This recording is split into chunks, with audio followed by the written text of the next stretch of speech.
आजको ताजा खबर आजको ताजा खबर गोलुको टाउकोमा हानिदिएको छ हथौडा।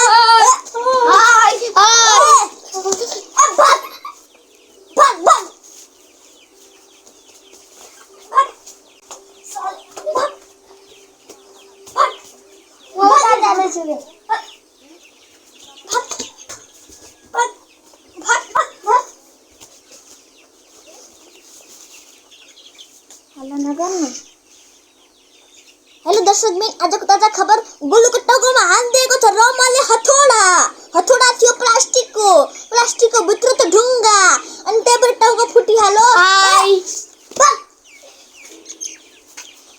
आजको ताजा खबर गोलुको टाउको फुटाइदिएको छ रमलले हथौडा मारेर अनि त्यही भएर गोलु अहिले छ हस्पिटलमा, हाँस हस्पिटलमा। यहाँ छेउमा हेर्न सक्नुहुन्छ गोलु अहिले मृत अवस्थामा छ, तर डाक्टरहरू अहिले प्रयास गर्दैछन् गोलुलाई बचाउनेको र रमनलाई अहिले पुलिसहरूले पक्रिसकेको छ। यतातिर हेर्न सक्नुहुन्छ रमनलाई पुलिसले पक्रेर लग्दैछ अनि यहाँ माथितिर हेर्न सक्नुहुन्छ गोलुलाई हस्पिटलमा लगिरहेछन् मान्छेहरूले अनि के भन्छ हस्पिटलमा उपचार गर्नेको प्रयास गरिरहेछन् डाक्टरले। गोलु अहिले मर्न पनि सक्छ किनकि रमनले गोलुको टाउकोमा 5 चोटि हानेको छ, ठङ ठङ ठङ ठङ हथौडाले काटी ठोकेको छ, ठङ ठङ ठङ ठङ 5 चोटि हानेको छ। हेर्न सक्नुहुन्छ यहाँ तलतिर रमनलाई पुलिसले पक्रेर थाना लगिसकेको छ र के भन्छ अनि रमनलाई चाहिँ भने अब पुलिसहरूले पिट्दैछन्। यहाँनिर हेर्न सक्नुहुन्छ रमनलाई कसरी कुटिरहेछन् पुलिसहरूले यहाँ छेउमा हेर्न सक्नुहुन्छ अनि त्यसैले आज म गइरहेको छु आजबाट। र दर्शकबिनहरू हेर्न सक्नुहुन्छ रमनलाई कसरी पिटिरहेको छन् पुलिसले रमनलाई पक्रेर कसरी पिटिरहेको छन् र ठ्याक्कै छेउमा पनि हेर्न सक्नुहुन्छ हस्पिटलमा, हाँस हस्पिटलमा कसरी गोलुको उपचार भइरहेको छन् र रमन कति तडपिरहेको छ र हेर्न सक्नुहुन्छ कसरी तडपिँदैछ रमन त यो तडपिनेको लायक नै छ किनकि रमनले एउटा सानो 9 वर्षको केटाको माथि हात उठाएको छ, टाउको फुटाइदिएको छ र ठ्याक्कै हेर्न सक्नुहुन्छ कसरी रमन पुलिसको हातबाट भागिसकेको छ र पुलिस अफिसर पनि रमनको पछि कुद्दैछन् र हेर्न सक्नुहुन्छ कता गल्ली खोल्ली भगाउँदैछन् पुलिसलाई र पुलिसको कुकुर पनि के भन्छ र पुलिसको कुकुर पनि रमनलाई पक्रिन खोजिरहेको छन् र हेर्न सक्नुहुन्छ पुलिस सोचिरहेछ कि म यो रमन यही त होला पुलिस थानाभित्र कतै लुकेको,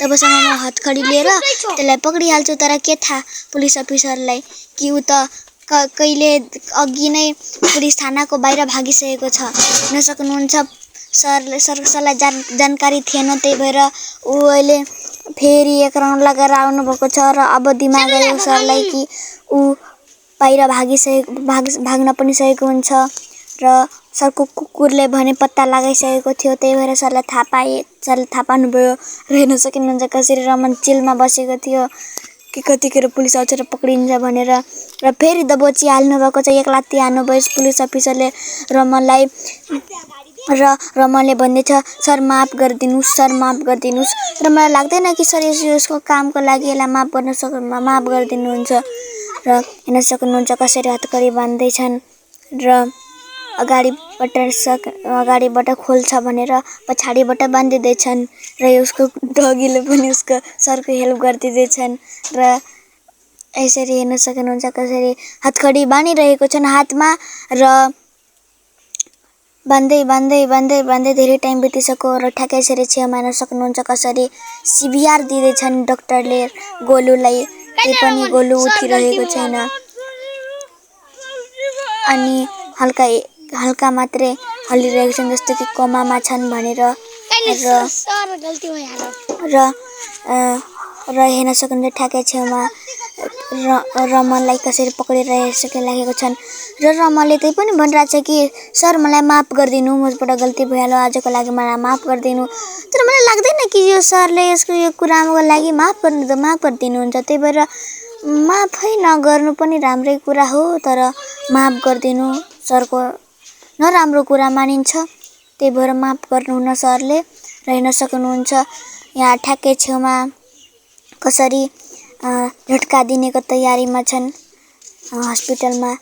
र सरले आफ्नो यो रमनलाई कैद गर्नको लागि उता लगिरहेको छन् र के भन्छ यसरी झट्का दिँदैछन्। हल्का फुल्का त गोलु हल्का उयो हुँदैछ, होसमा आउँदैछ। र हेर्न सक्नुहुन्छ पुलिस अफिसरले कसरी रमनलाई जेलभित्र हालिदिएको छन्, कैद गरिदिएको छन्। र त्यहीँनिर एउटा सिक्रेट मेकानिजम हुन्छ त्यहीँनिर बाँध्नेको, जुन हामी देखाउन सक्दैनौँ तपाईँलाई, त्यही भएर तलतिर क्यामेरा गरेर गऱ्यौँ। र पुलिस अफिसर पनि बाहिर निक्लिसक्नु भएको छ र रमनलाई भित्र छोडेर क्यामेराम्यान पनि सबैजना निक्लिसकेका छन्। बाइक रमनको, किनकि रमनलाई पुलिस अफिसरले जेलभित्र हालिदिएको छन्, कैद गरिदिएको छन्।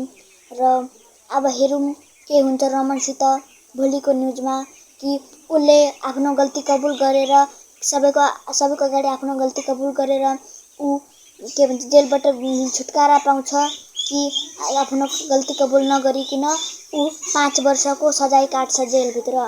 र उसले अब भोलि नै हेरौँ कि उसले के गर्छ आफ्नो आफूलाई बाहिर निकाल्नको लागि। के ऊ त्यहीँ बस्छ, कि त्यही बसेर जेलभित्रै बसेर भाग्छ, कि पुलिस अफिसरलाई आफ्नो गल्ती भन्छ, गल्ती माने, आफ्नो उयो भन्छ कि मैले उसलाई हानेको थिइनँ, मलाई फसाएको छ, मलाई यस्तो उस्तो भनेर भन्छ।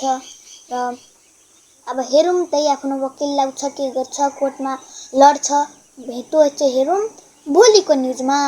र यो न्युजलाई अहिले खत्तम गरिदिउँ।